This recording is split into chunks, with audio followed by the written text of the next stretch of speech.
Hey guys, welcome back to my channel. नोंथांमोनखौ आंनि चेनेलाव आरोबाव फिन बरायफिननाय थाबावबाय। नोंथांमोननि सेराव आं दिनै खन्थाइ दोंसे लानानै फैदों। खन्थाइखौ लिरदों राजा दैमारिया।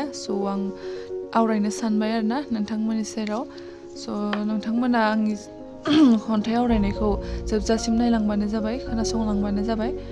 आं खन्थाइ आवरायनायखौ स्टार्ट खालामसै। नोंथांमोना जोबजासिम खोनासंबानो जाबाय आरोना। आंनि जिउ मानो आंनि जिउआव गोजोन गैया? एखनबा सानो आं गावनि जिउखौ फोजोबनानै लानो। बे आंनि गोरोन्थि जागोन। हारिनि खामानि मावनो होननानै ओंखारलांदोंमोन आं।